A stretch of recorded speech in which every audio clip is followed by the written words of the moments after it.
Shalom jemaat Tuhan yang saya kasih. Hari ini kita mau belajar satu topik firman Tuhan yang saya beri judul adalah The Greatest Achievement. Satu pencapaian yang tertinggi, satu pencapaian yang luar biasa, saudara. Nah, mungkin kalau kita bicara tentang The Greatest Achievement, kita langsung punya pandangan, langsung kita punya bayangan. Apa ya The Greatest Achievement di dalam kehidupan setiap kita? Mungkin ada yang punya The Greatest Achievement-nya apa? Oh, saya nanti harus jadi sebuah pemilik perusahaan.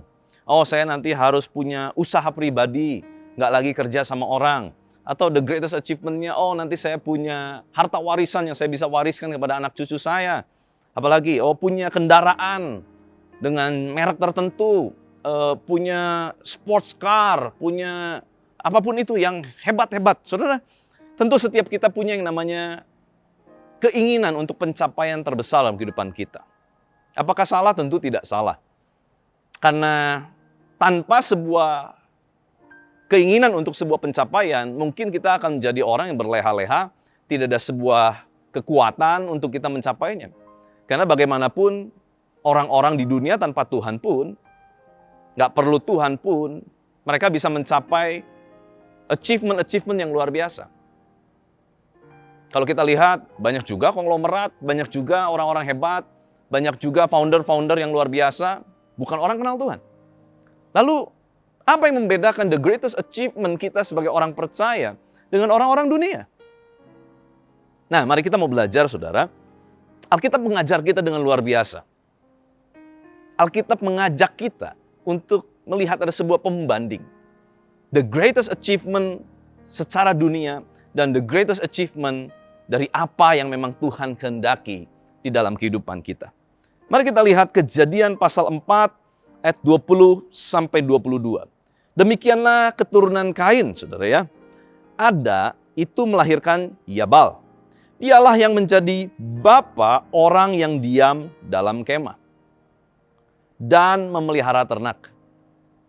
Nama adiknya ialah Yubal. Dialah yang menjadi bapa semua orang yang memainkan kecapi dan suling.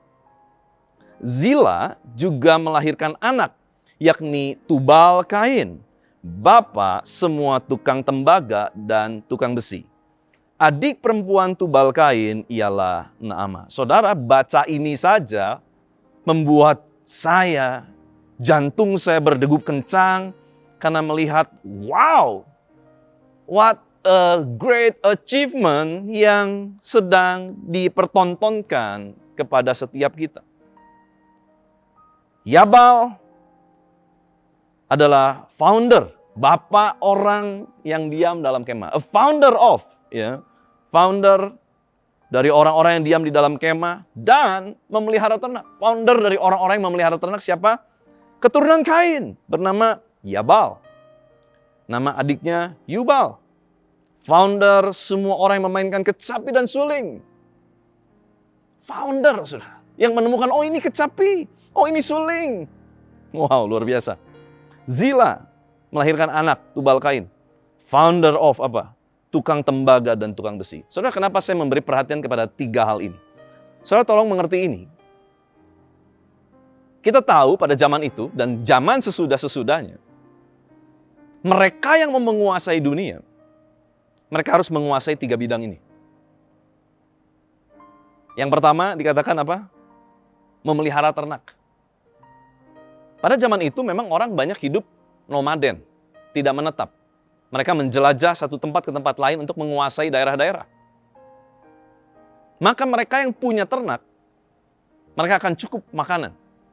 Mereka punya ternak, ini menjadi salah satu komoditi terbaik pada zaman itu. Apalagi di daerah Timur Tengah, saudara. Dan berikutnya apa? Kecapi dan suling. Kita tahu, bahkan saat ini, salah satu komoditi terbesar dunia, salah satunya adalah entertainment, saudara. Yang berhubungan dengan apa? Musik. Kecapi dan suling bicara mengenai entertain. Dunia entertain. Wow, the greatest achievement. Wow, what a very great achievement, saudara ya. Lalu apa lagi? tembaga dan tukang besi. Saudara, beberapa tahun, beberapa ratus tahun bahkan setelahnya, mereka yang menguasai tembaga dan besi, mereka menguasai peperangan. Karena tembaga dan besi, waktu ditemukan, itu menjadi alat untuk mereka bisa menguasai dunia. Ini adalah semua pencapaian yang menguasai dunia, saudara. What a great achievement. Tapi tiba-tiba Tuhan membandingkan dengan satu pembanding sederhana di Kejadian 4 ayat 26. Demikian keturunan Set, tadi itu semua keturunan Kain. Lahirlah seorang anak laki-laki bagi Set. Juga dan anak itu dinamainya Enosh. Waktu itulah orang mulai memanggil nama Tuhan. Saudara, nggak ada satu yang dikatakan bapak dari a founder of, no. Cuma dikatakan lahir seorang anak bernama Enosh. Tetapi ada sesuatu yang sangat menarik waktu saya baca ini. Waktu itulah orang mulai memanggil nama Tuhan. Waktu saya baca ini, seperti saya disiram air dingin, seperti ada satu damai sejahtera yang besar sekali turun. Dan saya merasa, wow. Memang ini gak semewah yang tadi ya, the founder of. Tetapi ini ada sesuatu yang bikin hati itu damai. Kenapa? Karena ternyata disitulah orang mulai memanggil nama Tuhan, saudara. Dalam segala kehebatan, the founder of keturunan Kain, tidak ada satupun yang dikatakan mereka memanggil nama Tuhan. Tetapi sekalipun keturunan Set, bukan seorang founder of, tetapi dia adalah keturunan yang memanggil nama Tuhan. Saudara, saya adalah ayah dari 3 orang anak. Tentu saya berharap anak-anak saya menjadi orang hebat di muka bumi ini. Tetapi terlebih daripada itu semua, saya lebih mengharapkan anak saya jadi orang-orang yang memanggil nama Tuhan dalam seumur hidupnya. Menemukan Tuhan dalam hidupnya, seumur hidupnya. Inilah yang membedakan, saudara. Bukan berarti engkau gak boleh sukses di dalam bisnis. Of course, kita harus jadi berkat. Tetapi lebih daripada itu, ada satu the greatest achievement yang sesungguhnya Alkitab mengajarkan. Di mana orang mulai memanggil nama Tuhan. Orang mulai ketemu sama Tuhan, saudara. Kenapa? Kenapa, saudara? Saya bahas ini. Kalau kita lihat, saudara, di kitab Kejadian pasal 2 ayat 5. Ada sebuah pencarian. Ada sebuah kekurangan, ada sebuah kekosongan pada saat itu. Di mana tidak ada satu pun manusia yang memenuhinya. Kejadian 2 ayat 5 berkata, belum ada semak apapun di bumi, belum timbul tumbuh-tumbuhan apapun di padang, sebab Tuhan Allah belum menurunkan hujan ke bumi, dan belum ada orang untuk mengusahakan tanah itu. Saudara, kata mengusahakan dalam bahasa Ibrani abad, itu artinya bukan cuman mengupayakan, bukan cuman mengelola, tetapi juga artinya adalah to worship. Mencari Tuhan, to worship in prayer and worship. Mencari Tuhan dalam penyembahan, di dalam doa. Belum ada.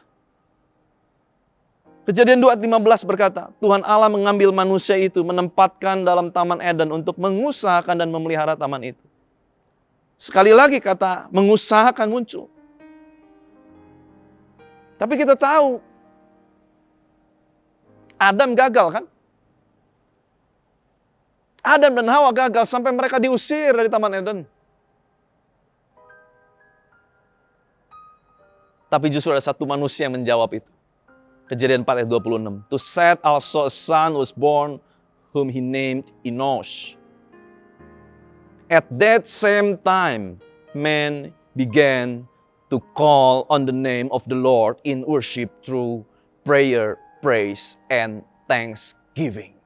Wow, saudara. Dalam terjemahan Amplified Bible sangat jelas dikatakan, pada saat itulah keturunan Set bernama Enos memanggil nama Tuhan. Dia seperti seolah-olah mendeklarasikan, ini Tuhan aku, orang yang kau nanti-nantikan. Ini Tuhan aku, orang yang akan menggenapi rencanamu, memenuhi panggilanmu yang luar biasa, di mana belum ada seorang pun mengusahakan, belum ada seorang pun berhasil mencari Tuhan dalam worship. Tetapi kali ini justru keturunan Seth, Enos, menyelesaikan achievement yang luar biasa. Bukan secara manusiawi, tetapi justru di pandangan Tuhan. Karena pada saat itulah manusia mulai memanggil nama Tuhan. Wow, saudara. Wow. Dan tahukah saudara, Tuhan Yesus keturunan dari Seth. Apakah satu kebetulan? Saya yakin tidak. Dari sini saya yakin. Cikal bakal kenapa pada akhirnya Seth yang menjadi nenek moyang dari Tuhan Yesus Kristus. Karena ini adalah keturunan orang yang mencari nama Tuhan. Saudara mau nggak hari-hari ini kita nggak lagi cuma mikirin tentang the greatest achievement of the world. Tetapi kita mulai cari the greatest achievement of the heavenly. Sesuatu yang surgawi, sesuatu yang ilahi, godly. Bukan cuma asal hebat, luar biasa, oh puji Tuhan kalau engkau dipakai luar biasa di dunia ini. Tetapi lebih daripada itu. Biarlah bukan cuma di dunia ini kita dipakai Tuhan. Tetapi kita juga orang-orang yang memenuhi panggilan ilahi kita. Saudara, kita akan belajar sedikit dari pencapaian Rasul Paulus. Kita tahu Rasul Paulus sebelumnya adalah orang yang begitu giat untuk Tuhan, tetapi caranya salah. Dia kumpulin kekuatan dari para imam, dia bunuhin orang-orang yang percaya kepada Tuhan Yesus. Tapi di satu titik Tuhan mulai panggil dia. Dan di satu titik Tuhan berkata, Paulus, kau tidak bisa menendang ke galah rangsang. Apa artinya menendang ke galah rangsang, saudara? Seperti seseorang berusaha menatap matahari, matanya tidak mungkin menang melawan sinar matahari. Tidak seorang pun bisa menang melawan Tuhan, saudara. Dan pada saat itulah panggilan terjadi dalam kehidupan Rasul Paulus. Dia mulai berubah haluan. Motivasinya walaupun sudah benar membela Tuhan, tetapi caranya salah. Dan Tuhan memberikan hikmatnya, Tuhan memberikan jalannya kepada Rasul Paulus. Sehingga dia menemukan jalan Tuhan untuk dia bisa menjadi rasul yang luar biasa. Nah, yang pertama, saudara, pencapaian Rasul Paulus, yang pertama adalah pengenalan akan Kristus. Biarlah ini menjadi pencapaian kita. Pengenalan akan Kristus Yesus. Filipi 3 ayat 7-8. Tetapi apa yang dahulu merupakan keuntungan bagiku, kita tahu Rasul Paulus dididik dengan luar biasa. Bahkan dia punya 2 kewarganegaraan. Dia bukan cuma orang Yahudi, tapi dia juga punya kewarganegaraan Romawi. Nggak gampang pada saat itu orang punya kewarganegaraan Romawi. Dan Paulus juga bukan orang yang nggak bisa apa-apa. Terbukti bahwa sepanjang pelayanannya, dia banyak juga melakukan pekerjaan tangan untuk mensupport pelayanannya. Dia pembuat tenda. Dia punya skill, saudara ya. Dia kerja sungguh-sungguh buat Tuhan. Dia melayani sungguh-sungguh buat Tuhan. Dikatakan, tetapi apa yang dahulu merupakan keuntungan bagiku, sekarang kuanggap rugi karena Kristus. Pencapaian dia, the greatest achievement mungkin dalam kehidupan dia sebelumnya. Yang dulu dia pikir keuntungan, sekarang dianggap rugi karena Kristus. Malahan segala sesuatu kuanggap rugi karena pengenalan akan Kristus Yesus Tuhanku lebih mulia daripada semuanya. Oleh karena dialah aku telah melepaskan semuanya itu dan menganggapnya sampah supaya aku memperoleh Kristus. Saudara, inilah yang seharusnya kita kejar sebagai pencapaian kita, yaitu pengenalan akan Kristus Yesus.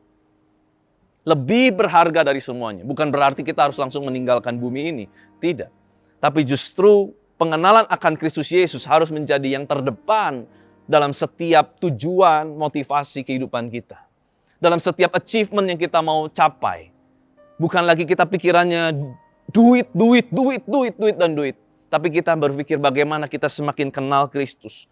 Jalanin kehendak Kristus. Apa yang mau menjadi kehendak Kristus?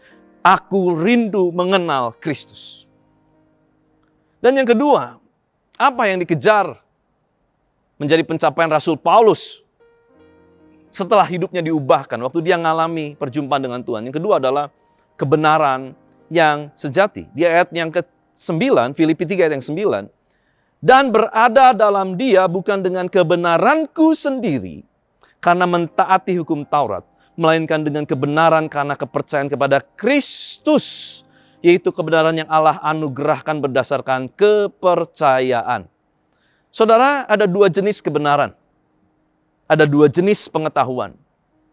Kebenaran yang datang dari Allah, dan kebenaran atau pengetahuan yang datang dari pohon pengetahuan baik dan jahat. Saudara, waktu manusia jatuh di dalam dosa karena makan pohon pengetahuan baik dan jahat, makan buah dari pohon pengetahuan baik dan jahat, apa akibatnya? Akibatnya karena dia makan buah dari pohon pengetahuan baik dan jahat, akibatnya dia punya kebenarannya sendiri. Dia menjadi, dalam tanda kutip, seperti apa yang iblis katakan, kamu akan seperti Allah. Kamu akan tahu yang baik dan jahat. Dan memang betul. Karena namanya juga pohon pengetahuan. Waktu dia makan, dia punya pengetahuan. Saudara dengar ini, kita tidak bisa lepas dari yang namanya hubungan dengan Adam. Makanya setiap anak yang sudah lahir, walaupun belum bisa ngomong, walaupun cuma bisa nangis, dia sudah berdosa. Kenapa? Karena ada pertalian dengan Adam. Nah saudara, waktu Adam dan Hawa makan buah dari pohon pengetahuan baik dan jahat, akibatnya manusia pada saat itu memiliki pengetahuannya sendiri, memiliki kebenarannya sendiri. Karena kalau sebelumnya Adam dan Hawa hanya melaksanakan apa yang Tuhan perintahkan. Adam, beri nama, dia beri nama. Adam, lakukan ini, dia lakukan. Adam, usahakan, dia usahakan. Dia nggak punya agenda pribadi. Dia hanya menjalankan agendanya Tuhan. Tapi begitu manusia makan buah pohon pengetahuan baik dan jahat, akibatnya setiap kita punya pengetahuan kita sendiri yang menurut kita benar. Padahal belum tentu menurut Alkitab benar.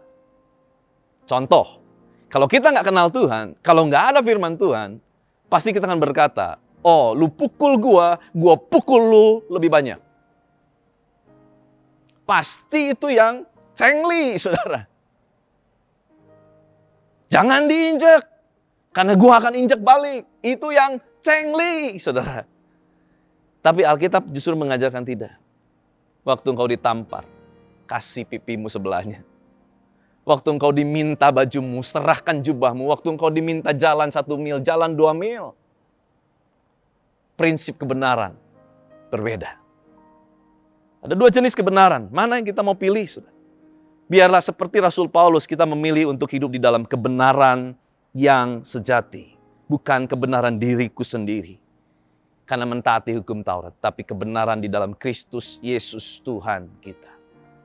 Dari mana kita tahu kebenaran Kristus? Firman-Nya.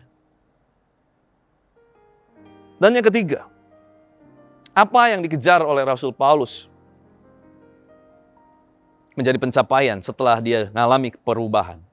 Yang ketiga adalah kuasa kebangkitan dan penderitaan. Mungkin ini nggak enak, saudara ya. Tapi this is the truth. Inilah firman Tuhan. Kuasa kebangkitan dan penderitaan. Filipi 3 ayat 10-11. Yang ku kehendaki ialah mengenal Dia dan kuasa kebangkitannya dan persekutuan dalam penderitaannya, di mana aku menjadi serupa dengan Dia dalam kematiannya, supaya aku akhirnya beroleh kebangkitan dari antara orang mati. Saudara, dengar ini, mungkin ini tidak enak. Buat saudara yang mungkin engkau ikut Kristus karena engkau ingin hidupmu nyaman-nyaman saja. Saudara, engkau salah alamat. Karena justru pencapaian besar dalam kehidupan kekristenan adalah waktu kita bukan saja menerima berkat-berkat Tuhan. Janji-janji yang luar biasa. Tapi kita juga menjadi satu dengan penderitaannya. Menjadi satu dengan kematiannya. Sehingga kita tidak lagi hidup seturut apa yang kita mau. Tapi kita hidup seturut apa yang Tuhan mau. Kita nggak lagi melangkahkan kaki kita seturut dengan apa yang kita anggap benar. Tapi kita melangkahkan kaki sesuai dengan apa yang Tuhan anggap benar. Kuasa kebangkitan dan penderitaan di dalam Kristus. Saudara, waktu saya mengalami sakit, didiagnosa sakit tidak bisa disembuhkan. Penyakit Crohn yang tidak ada obatnya. Saudara, dalam fase itu, saya mulai mengerti kalimat Rasul Paulus yang berkata, bagiku, hidup adalah Kristus, mati adalah keuntungan. Kenapa? Karena di titik itulah saya merasa, sudah nggak ada lagi yang dapat menolong. Dan kematian akan menjadi jalan keluar di mana saya bertemu dengan Tuhan. Semuanya selesai, tidak ada lagi penderitaan. Kematian menjadi sebuah keuntungan. Saudara, kalau kita ada di fase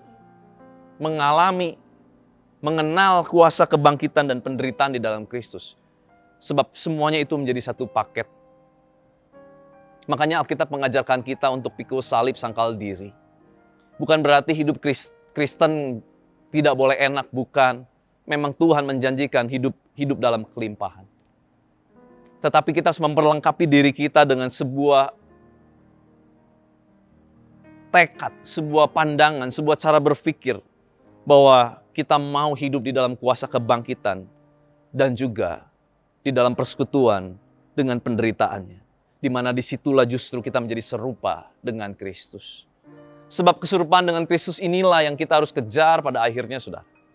The greatest achievement yang kita harus kejar bukanlah pencapaian hebat di dalam dunia ini. Sekali lagi puji Tuhan kalau engkau punya itu semua. Tetapi lebih daripada itu, kita harus mencapai apa yang menjadi kehendak surga di dalam kehidupan setiap kita. Serupa dengan Kristus.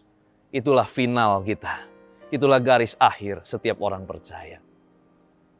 Saya berdoa kita semua diberikan kekuatan untuk menjalani hari-hari kita. Semakin hari, semakin serupa dengan Kristus. Yuk kita berdoa. Tuhan, terima kasih buat firman-Mu mengajar, menegur begitu keras buat setiap kami. Tapi kami belajar banyak hal, Tuhan. Kami gak mau lagi serupa dengan dunia ini. Sekalipun kami masih tinggal di dunia ini. Tapi kami mau semakin hari, semakin serupa dengan Kristus. Mengejar yang benar sesuai dengan kehendak Kristus. Tuhan, berkati anak-anak-Mu. Berikan mereka kekuatan, berikan mereka kesembuhan, berikan mereka hati-Mu sendiri dalam kehidupan mereka, dalam hati mereka. Sehingga mereka menjalani hari-hari mereka. Bukan lagi seturut maunya mereka. Bukan seturut maunya kami, Tuhan. Tetapi seturut maunya Kristus di dalam kehidupan kami. Terima kasih, Tuhan. Meteraikan setiap firman-Mu. Di dalam nama Tuhan Yesus Kristus. Kuasa kehidupan, kuasa kebangkitan Kristus mengalir, memerintah atas kami. Di dalam nama Tuhan Yesus Kristus. Haleluya. Sama-sama kita katakan. Amin. Tuhan Yesus memberkati.